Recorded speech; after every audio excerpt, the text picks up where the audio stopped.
ఓం గం గణాధిపతయే నమః. హాయ్ అండి, అందరికీ నమస్కారం. మనం ఈరోజు ఈ వీడియోలో యోగిని ఏకాదశి యొక్క ప్రాముఖ్యత ఏమిటి, యోగిని ఏకాదశి రోజు మనం పాటించాల్సిన విధి విధానాలు ఏమిటి ఇప్పుడు తెలుసుకుందాము. ఈ యోగిని ఏకాదశి రోజు మనం ఏం చేసినా చేయకపోయినా ఈ కథ వింటే జన్మ జన్మల పాపాల నుండి విముక్తి కలుగుతుంది. ఈ వీడియో కనుక మీకు నచ్చినట్లయితే లైక్ చేయండి, షేర్ చేయండి, సబ్స్క్రైబ్ చేసుకోండి. ఈ వీడియో లాస్ట్ వరకు స్కిప్ చేయకుండా చూడండి. Please subscribe me, support me. Thank you for watching. Hindu calendar ప్రకారము ఆషాఢ మాసంలో కృష్ణపక్ష ఏకాదశి తిథి విష్ణువు 5వ అవతారమైన వామనుడికి అంకితం చేయబడింది. దీనిని యోగిని ఏకాదశి అని కూడా పిలుస్తారు.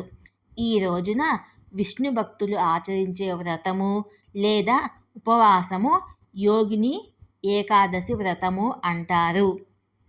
యోగిని ఏకాదశి తిథి ప్రారంభము జూన్ 21 ఉదయము 7:19 నుండి ప్రారంభమై జూన్ 22 ఉదయము 4:28 ముగుస్తుంది. యోగిని ఏకాదశి రోజు విష్ణుమూర్తిని పూజించి యోగిని ఏకాదశి కథ వినటం వల్ల మన ఈ జన్మలో పూర్వజన్మలో చేసిన పాపాలన్నీ నశించి మోక్షాన్ని పొందవచ్చు. యోగిని ఏకాదశి రోజు ఉపవాసం ఉండటం వల్ల తెలిసి కానీ తెలియక కానీ చేసిన పాపాల నుండి మనకు విముక్తి లభిస్తుంది.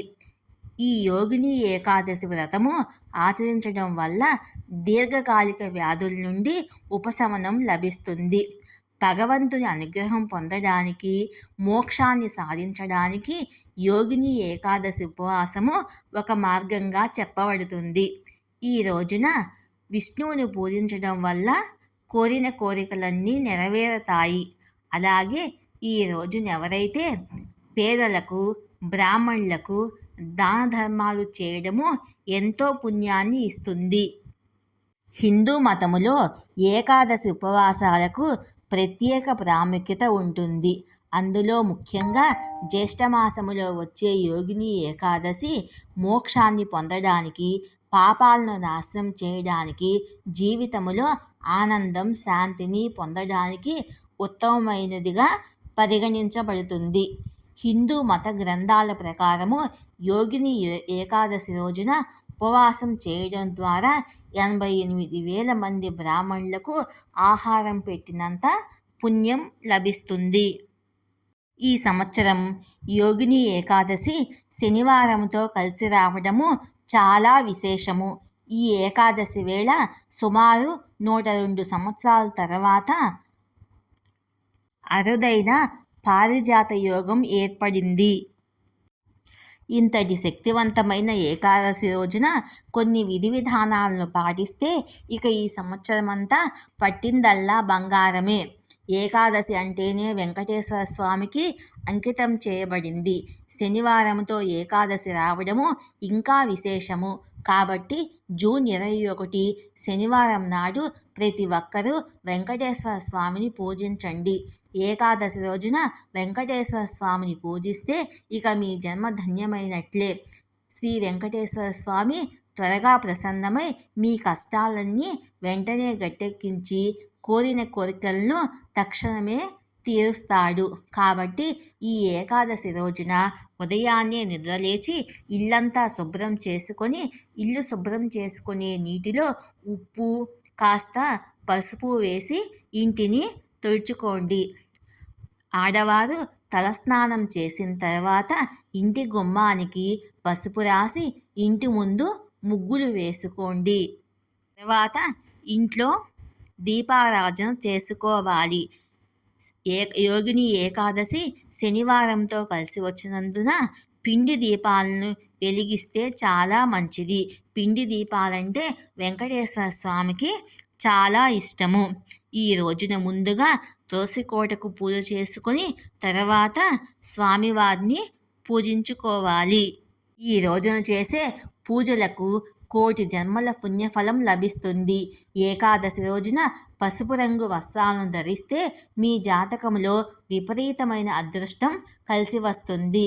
ఇంట్లో పూజ ప్రారంభించే ముందు పూజ గదిలో ఒక చిన్న ముగ్గు వేసి వెంకటేశ్వర స్వామి పటానికి గంధం బొట్లు పెట్టి స్వామివారిని పూలతో అలంకరించి ఇంట్లో పూజ చేసుకోవాలి.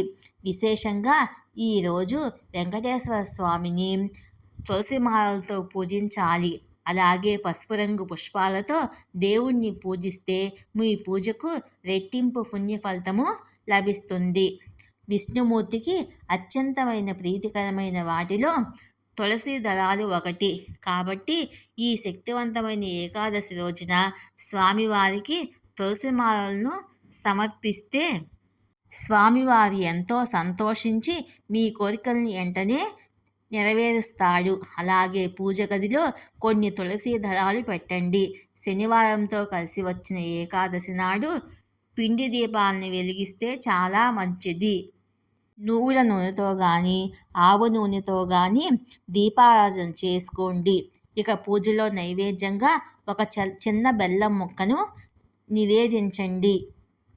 పూజ చేసేటప్పుడు ఒక శక్తివంతమైన మంత్రాన్ని చదవండి. ఆ మంత్రం ఏమిటంటే ఓం నమో భగవతే వాసుదేవాయ అనే మంత్రాన్ని 108 సార్లు జపించండి. విష్ణుమూర్తి తక్షణమే అనుగ్రహిస్తారు.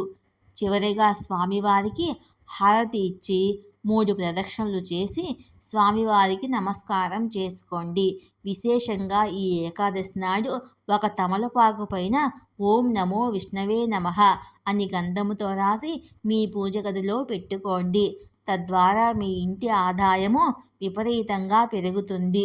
ఎవరైతే కటిక పేదరికంతో ఇబ్బంది పడుతున్నారో, తరచూ డబ్బు సమస్యలతో బాధపడుతున్నారో అలాంటి వారు ఈ ఏకాదశి రోజున తులసి మొక్కను తప్పకుండా పూజించండి. ఏకాదశి రోజు తులసి మొక్కను పూజిస్తే ఆర్థిక సమస్యలన్నీ వెంటనే తీరిపోయి లక్ష్మీ కటాక్షం సులభంగా లభిస్తుంది. అలాగే రావి చెట్టులో త్రిమూర్తులు కొలువై ఉంటారు. అదేవిధంగా శనివారం నాడు రావి చెట్టు వద్దకు లక్ష్మీదేవి వస్తుంది. శనివారంతో కలిసి వచ్చిన ఏకాదశి నాటి ముక్కోటి దేవతలందరూ రావి చెట్టులో నివాసం ఉంటారు. కాబట్టి ఇంతటి శక్తివంతమైన ఏకాదశి నాడు రావి చెట్టు కింద ఒక దీపం వెలిగించి రావి చెట్టుకు ప్రదక్షిణలు చేయండి. ముక్కోటి దేవతల ఆశీర్వాదంతో 7 తరాలు ఐశ్వర్యం మీ కుటుంబానికి లభిస్తుంది. అలాగే ఏకాదశి రోజున ప్రతి ఒక్కరూ రావి చెట్టును ముట్టుకొని రావి చెట్టుకు నమస్కారం చేసుకోండి. ఈ రోజున ఎవరైతే రావి చెట్టును ముట్టుకుంటారో అలాంటి వారికి పట్టిందల్లా బంగారం అవుతుంది. ఎన్నో అద్భుతమైన ప్రయోజనాలు కలుగుతాయి. అదేవిధంగా ఒక రావి ఆకును తెచ్చుకొని మీ బీరువాలో కానీ పర్సులో కానీ పెట్టుకోండి. ఇక మీ ఇంటికి పుష్కలంగా ఐశ్వర్యం చేరుతుంది. ధనానికి లోటు లేకుండా ఇంటిపై లక్ష్మి అనుగ్రహం ఉంటుంది. రాగి కలశానికి చాలా విశిష్టత ఉంటుంది. రాగి కలశంలో త్రిమూర్తులు నివసిస్తారు. కాబట్టి ఈ ఏకాదశి రోజున ఒక రాగి చెంబులో నిండుగా నీళ్లు పోసుకొని మీ ఇంటి ఈశాన్యంలో పెట్టుకోండి. కుటుంబంలో ఉన్న సమస్యలన్నీ వెంటనే తొలగిపోతాయి. మరియు ముఖ్యంగా ఏకాదశి నాడు సాయంత్రం 6 దాటిన తర్వాత ఇంటి గుమ్మం ముందు 2 దీపాలు వెలిగించి ఇంటి గుమ్మానికి హారతి ఇవ్వండి. వెంటనే ఇంట్లోకి లక్ష్మీదేవి అడుగు పడుతుంది. ఇక మీ ఇంట్లో లక్ష్మీదేవి తాండవం చేస్తుంది. అదేవిధంగా ఏకాదశి రోజున మీ ఇంటి ప్రధాన తలుపు పైన పసుపుతో స్వస్తిక్ గుర్తుని వేసుకోండి. మీ ఇంటికున్న అష్టదరిద్రాలు తొలగిపోయి మీ ఇంటికి ఐశ్వర్యాలు ప్రాప్తిస్తాయి. ఎవరైతే నరదిష్టి సమస్యతో ఇబ్బంది పడుతున్నారో, అలాగే అనారోగ్య సమస్యలతో బాధపడుతున్నారో అలాంటి వారు ఈ ఏకాదశి రోజున నీటిలో 2 లవంగాలను వేసుకొని తలస్నానం చేయండి. భయంకరమైన నరదృష్టి దోషాలన్నీ వదిలిపోతాయి. అలాగే ఈ శక్తివంతమైన ఏకాదశి నాడు ఏదైనా వెంకటేశ్వర స్వామి దేవాలయానికి వెళ్ళి తులసిమాలను సమర్పించండి. ఆలయ ప్రాంగణంలో నెయ్యితో దీపారాధన చేయండి. ఇలా చేస్తే ఆర్థిక సమస్యలన్నీ తీరిపోయి అఖండ రాజయోగము కలుగుతుంది. ఇక వివాహమైన ఆడవారు ఏకాదశి రోజున ఉపవాసం ఉంటే చాలా మంచిది. యోగిని ఏకాదశి కథ. పూర్వం కుబేరుని కొలువులో హేమమాలిని అనే తోటమాలి ఉండేవాడు. అతను శివభక్తుడు. రోజూ పూజలు చేసేవాడు. ఒకరోజు అతను తన భార్యతో రమించడములో నిమగ్నమై పూజకు వెళ్ళలేదు. మరుసటి రోజు అతను శివాలయంలోకి ప్రవేశించినప్పుడు అతను చేసిన పాపం కారణంగా శివుడు అతన్ని శపిస్తాడు. అతను కుష్ఠరోగంతో బాధపడాలని, అలాగే భార్యకు దూరంగా ఉండాలని శాపం ఇస్తాడు. హేమమాలినికి కుష్ఠరోగంతో బాధపడుతూ అరణ్యంలో తిరుగుతున్నాడు. ఒకరోజు మార్కండేయ ఋషిని చూసి తన బాధను చెప్పుకొని ఉపశమనం కోసము మార్గనిర్దేశం చేయమని కోరాడు. మార్కండేయ ఋషి అతనికి యోగిని ఏకాదశి వ్రతం గురించి చెప్పి ఆ వ్రతాన్ని ఆచరించమని చెప్తాడు. హేమమాలిని మార్కండేయ ఋషి చెప్పినట్లుగా యోగిని ఏకాదశి వ్రతాన్ని భక్తితో పాటించాడు. ఉపవాసం ఉండి విష్ణువుని పూజించాడు. వ్రతం పూర్తి అయిన తర్వాత అతనికి కుష్ఠరోగము నయమైంది. భార్యతో సుఖంగా జీవించాడు. శ్రీకృష్ణ పరమాత్మ ఈ కథను ముగిస్తూ, హే రాజన్, యోగిని ఏకాదశి కథను చెప్పడము లేదా వినడం వల్ల కలిగే పుణ్యము 88,000 మంది బ్రాహ్మణులకు అన్నం పెట్టడంతో సమానము.